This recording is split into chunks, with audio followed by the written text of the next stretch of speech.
Pastaj në pyetje u morën edhe dëshmitar të tjerë, prindrit e Leonardit. Nëna e tij do të deklaronte se Giovanna ka probleme të shëndetit mendor dhe akuzoi atë si gënjeshtare.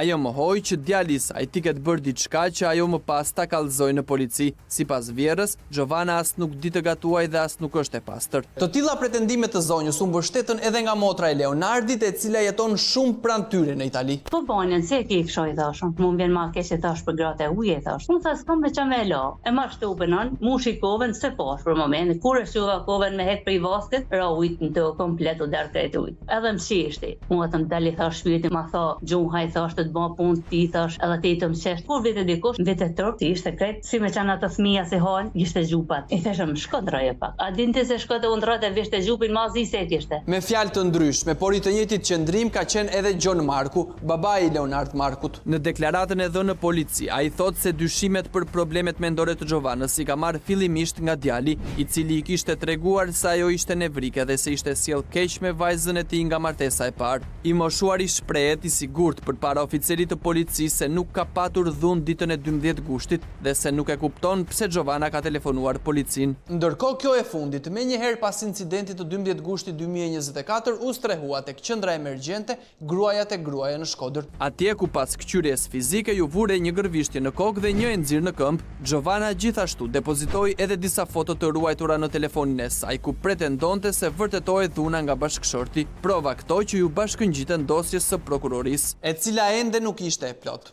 Organi i akuzës administroi akt ekspertimin psikologjik të Giovannës, kryer nga psikologja Migena Axhi, e cila doli në konkluzione se gjendja e rënduar e Giovanna Markut është e shkaktuar nga dhuna fizike dhe psikologjike e ushtruar ndaj saj, të përsëritura ndër vite. Mirë po duhej edhe një ekspert i dytë që të kopësitej mirë dosja. Dhe akti i ekspertimit që vjen në bazë të një hetimi objektiv, që nën kuptojmë që të mblidhen prova, indicie, fakte dhe rrethana nga hetimi, të cilat i vijnë në dispozicion ekspertit dhe eksperti realizon procesin përfundimtar. Kemi apo jo një dhunë psiqike, kemi apo jo dhunë fizike dhe të tëra niveleve nëpërmjet aktit të ekspertimit. Aktet e ekspertimit nuk janë prova vendimtare, janë prova të cilat gjykata është e detyruar t'i marrë në unitet me provat e tjera, që do e çojë pasaj gjyqtarin në një bindje të plotë që kanë ndodhur apo jo vepra penale. Kështu prokuroria administroi dhe akt ekspertimin psikiatriko ligjor të zhvilluar nga mjeku Gjon Preçi.